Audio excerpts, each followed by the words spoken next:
This is Wendy Montroy, and you're listening to Turtle Tea with TTPG. We're bringing you bite-sized turtle and tortoise species, care, and husbandry info. This show is brought to you by the Turtle and Tortoise Preservation Group, whose mission is to ensure the survival of the world's turtles and tortoises through captive breeding.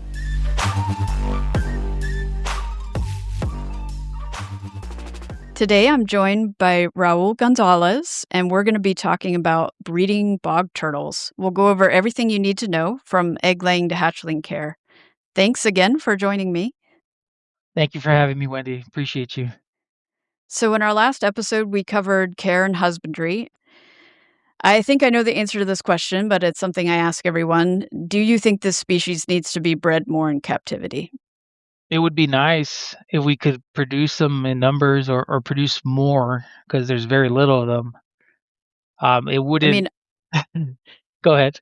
I feel like this is a species that's kind of on the bubble in the wild and could potentially someday need that captive population because It, the yeah, I the wild agree. populations are so fragmented. What needs to be done, and of course, I don't know the first step to doing this, but my guess is, of course, get everybody on board, which is probably the hardest part. Everybody that has them to get on the same page and have the same kind of idea and mindset. And then second is testing, and I guess there's no point in breeding all these turtles if they're not going to be functional to some kind of putting them back in the wild type of scenario, right? If they're Yeah. considered mutts, they'll never make it past the hobby. They'll just stay within turtle keepers. But yeah, we were able to test the animals and determine if they're 100% from a certain locale or where they're from, and kind of get them back out there. I definitely do believe they'd be helpful in repopulating areas that don't have them. So I know that in the wild there's a distinct southern and northern population. Do you know if there's any differences? Are there size or looks, or are they pretty much identical? If I recall correctly, the northern populations have the red and orange patches. So if you see Okay. the turtles, there's old photos, and of course there's all types of photos online, but there's some animals that have real red or real dark orange ear patches.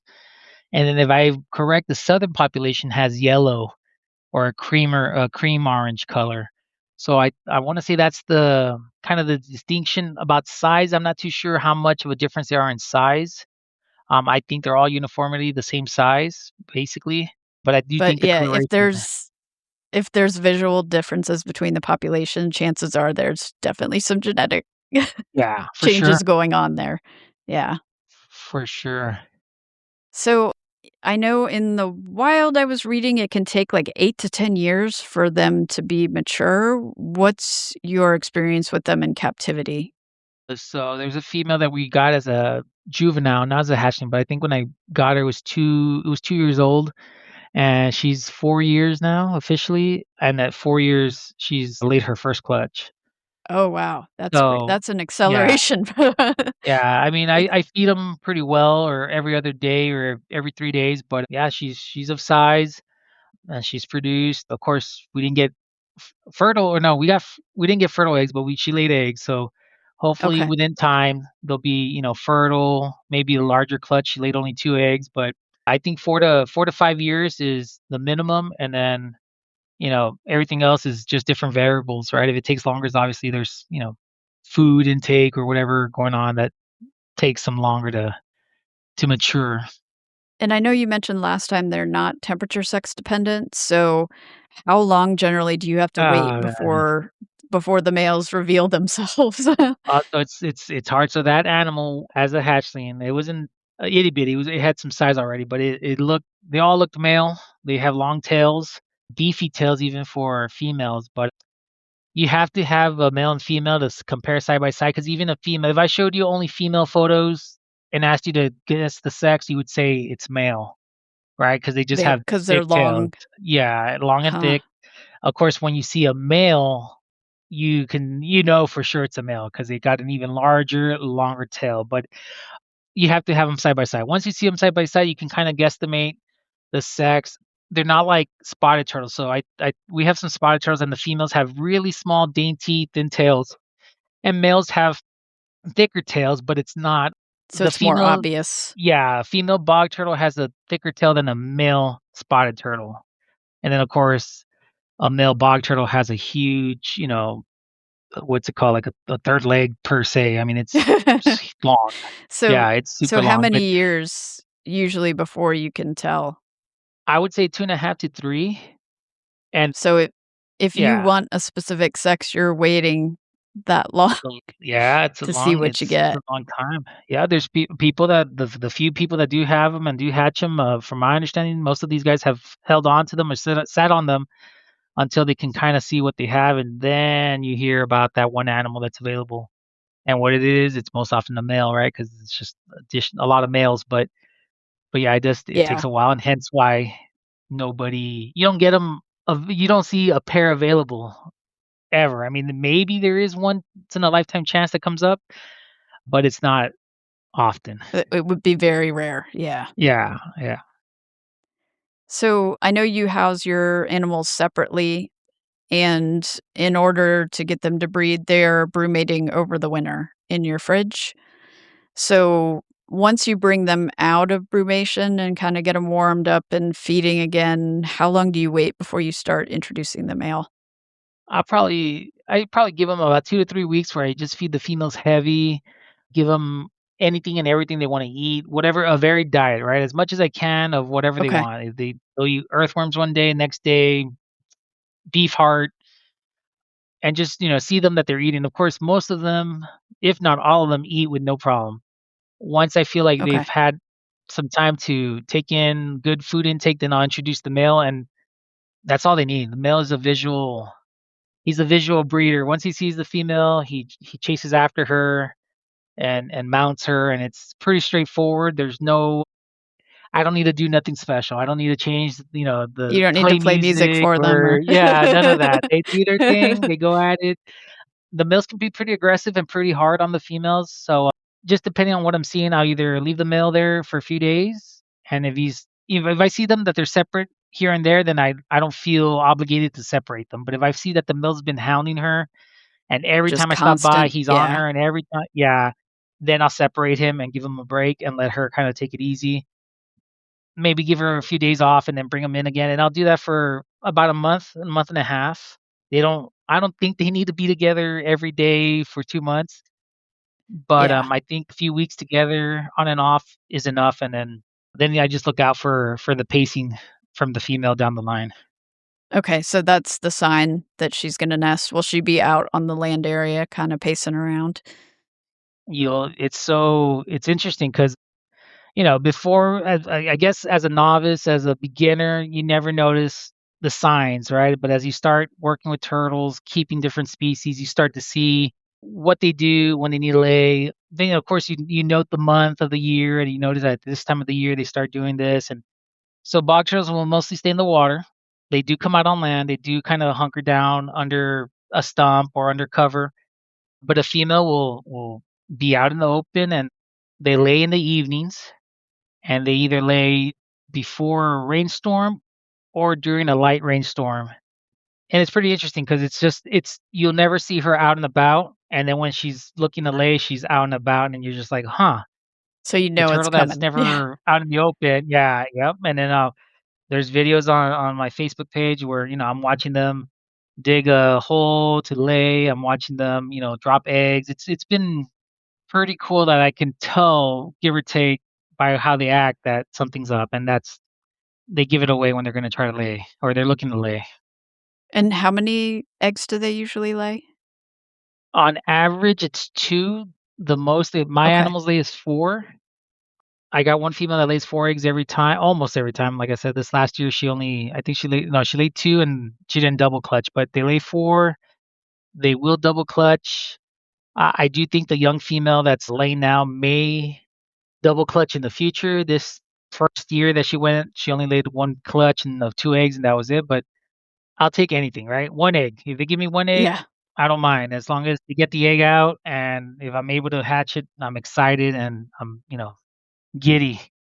And you don't have trouble I know some will eat their eggs or smash them.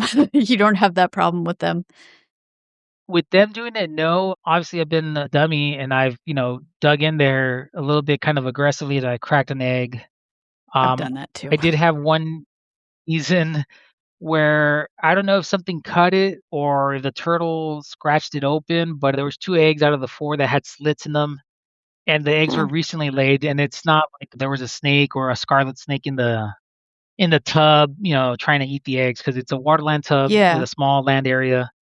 Up the ground. I dig it all up just to make sure, but it was weird. I don't know. Maybe she scratched them open when digging the cavity, but unfortunately, I was unable to salvage them with you know with new with anything skin to or save them. yeah, yeah. There you go. Yeah. So once you've dug the eggs up, how do you incubate them and how long does it take? So the first time I got some eggs, I put them in the incubator at 82, and they went bad. They didn't hatch. They were good, but they just have, I guess at the end of the 60 days, they just failed to hatch.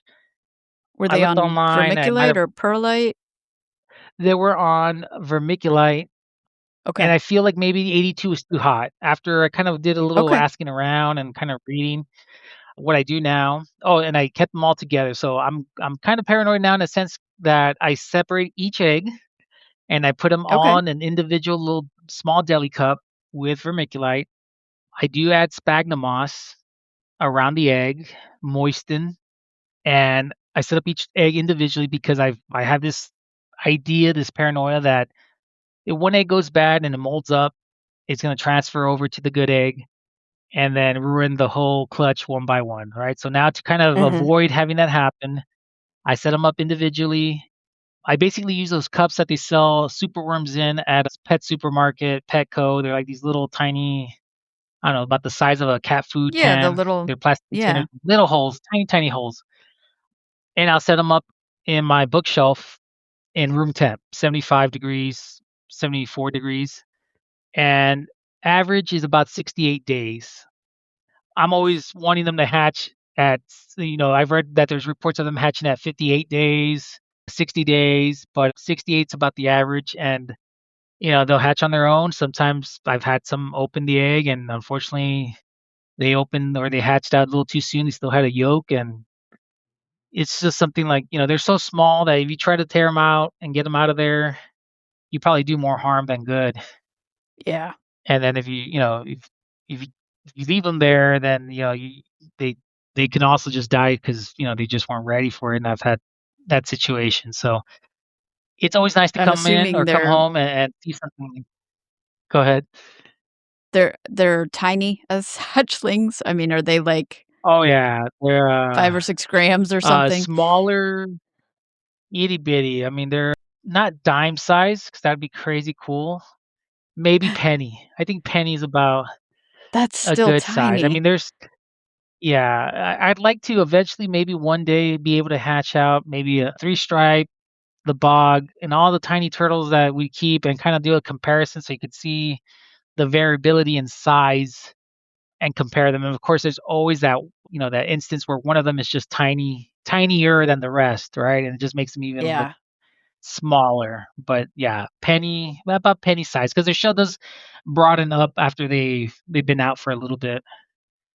So, are you setting them up in just a very tiny amount of water when they're that size and Oh, indoors, I assume? so shoebox, and I look for shoeboxes with no ridge on the inside. You know how if you So you know no buy little a bump? Yeah. yeah, where the other container sits inside if you stack them. Yeah, none of Yep. that. What I do now, there's these square reptile boxes that the Europeans use them for shipping or for if you go to Europe, that's kind of their style. It's a square container with no ridge inside or no dip. And it's very simple. I think now, and even then, I'm still cautious about putting a sphagnum moss, but very basic, just enough to cover their heads. Doesn't cover the shell completely, and I slightly elevate it so if they want to go in the deep end, they can walk down and be in the deep end. If they want to be in the shallow or out of the water, they walk up upwards and keep them like that, and just very simple. you do have to keep an eye on them or on that setup because the water will evaporate pretty quickly within 2 or 3 Hmm. days. There's no water, so you definitely have to have they'll dry out. You definitely, you wanna keep them with some water in there, but yeah, you just gotta be on top of them, and you are. I mean, I try to be. It's a turtle that, not easy to come by, Yeah. not commonly hatch, so I'm always on top of them. And I'm assuming no basking light with them being that ridiculously small? There is basking lights, but it's how can I put it to you? You can barely feel the warmth, but there is some Okay. warmth, but it's such a distance that one light kinda takes up 2 to 3 containers, Okay. like, as the So where you've got it really facing the yeah, diffuse and you're not cooking them and yeah, correct, and then you most often they don't use it, but it's just give them the option, right? I'm give them the sure in the choice, wild, yeah. yeah, they go out and look for some sunlight, and they're dark as hatchlings, they're not light colored, they're black or dark brown. So, I mean, I'm assuming that coloration is to help them warm up on cold, Mhm. bogs or whatever and keep them. Alright.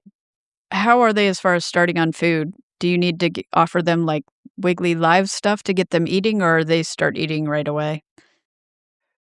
You can get them to take pellets or not pellets, the sticks or so something that I don't know, it must be the shape of the Reptomin sticks that Yeah. looks like a worm, right? So you moisten it enough where it's soft and it's still kind of firm, but it's enough where that when they bite it, it takes a little chunk out, Mhm. and they're pretty easygoing. But the sticks is for convenience, or any pelleted food is out of convenience to not be there all day hand feeding them.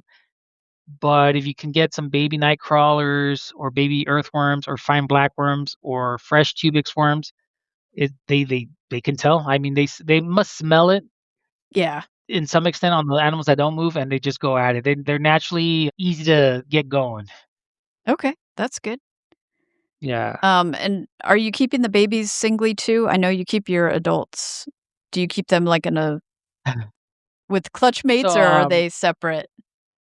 it's always fun to have them together and see 2 heads or 3 heads poke their heads out and look at you, and they're all doing their thing. And at first, it was probably what I wanted to do, just see them all raised up together, but it's not easier, it's just better to do them individually. Okay. Because obviously there's always gonna be one that's dominant or one that's eats well and just Grabbing doesn't all the care and food, bullies yeah. everybody else. Yeah.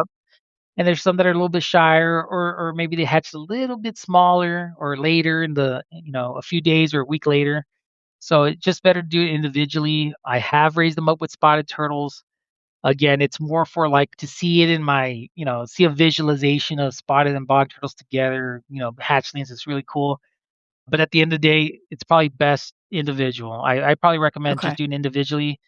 You can track the status, you know who eats well, how much they ate, all that. Okay. And how long do you usually keep them in that hatchling setup before you move them to a larger enclosure? I probably keep them until they get about half dollar size. Those Okay. tubs are probably 8 inches by 6, and it's keeping them small. It's not that I don't wanna give them more space, it's just you wanna keep them within the area so they can find the food Yeah. and kind of, stay, you know you give them a 20-gallon aquarium, turtle's never gonna find the worms. I mean, and you're gonna dig for the turtle every time to keep a visual on it. Nah, I keep them pretty basic and pretty small setups, until they get, big enough where I feel that they can go outside. Yeah, you don't wanna give them a chance to flip over or get stuck.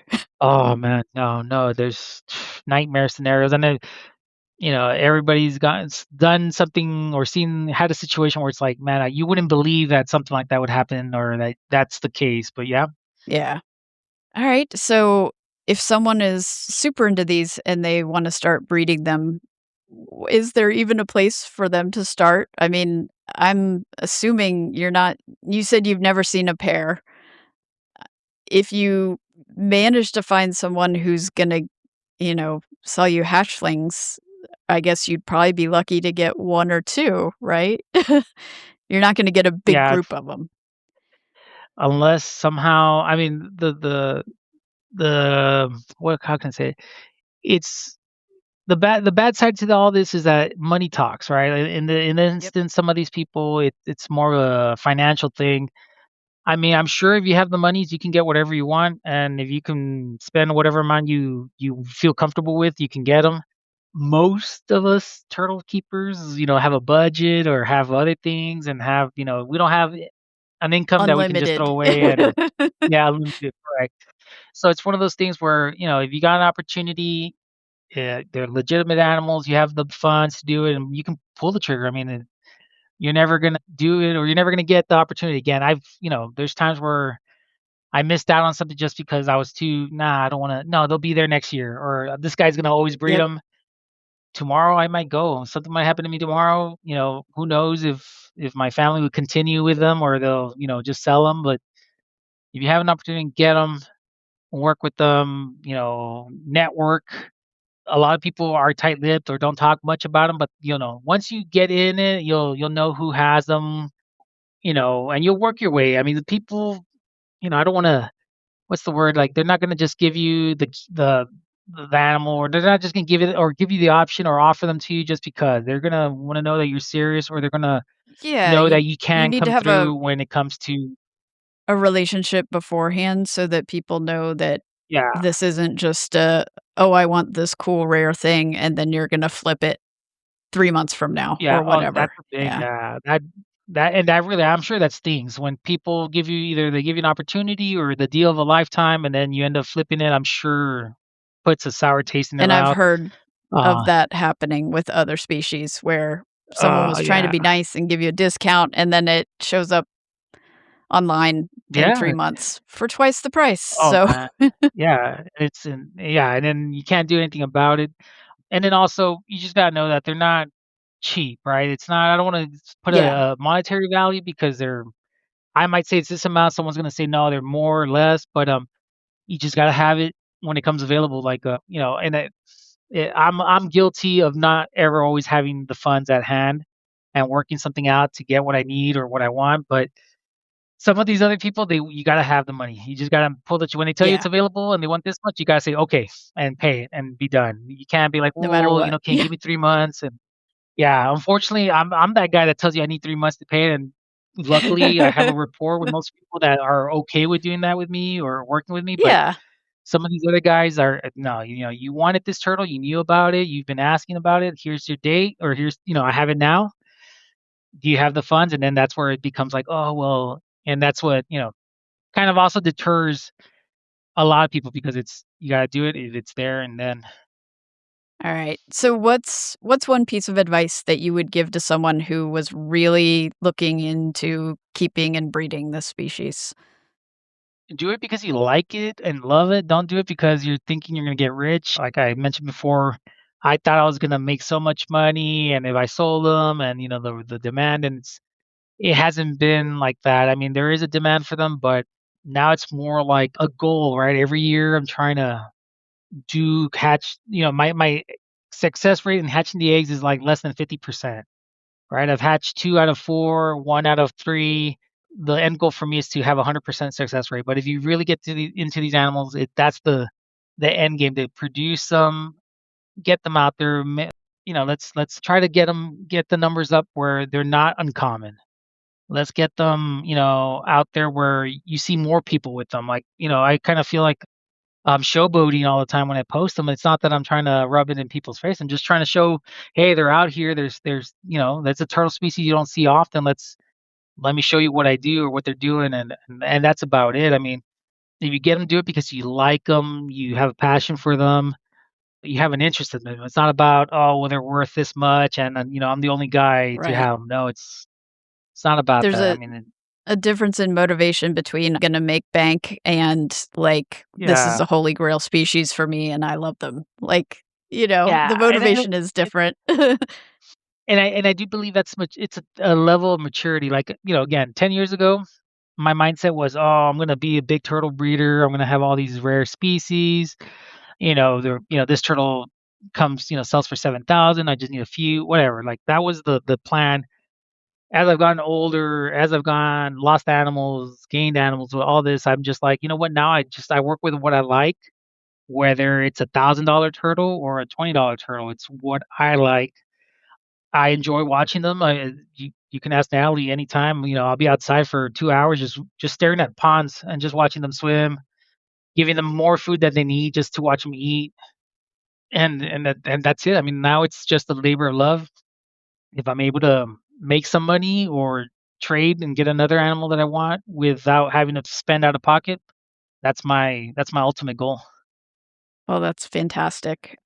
Thank you, Raul, so much for joining me today. I really My appreciate you. pleasure. For our listeners, make sure you subscribe so you don't miss our next episode. If people have questions about breeding bog turtles or raising hatchlings, where can they find you?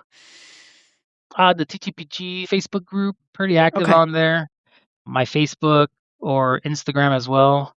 And yeah, don't be scared to message me. Okay, and yeah, ask whatever questions you may have, and I'll help you out the best that I can. All right, great. Thank you so much. Thank you, Wendy. Thank you for joining us for Turtle Tea with TTPG. Be sure to subscribe so you don't miss out. We're brewing up new episodes twice a month, every first and third Monday. If you have any questions or suggestions for future topics, you can reach me at wendy@ttpg.org or find me on the TTPG group discussion on Facebook. For full show notes, transcripts, and info about our guests, visit turtletea.org. Until next time, keep learning, listening, and loving those turtles.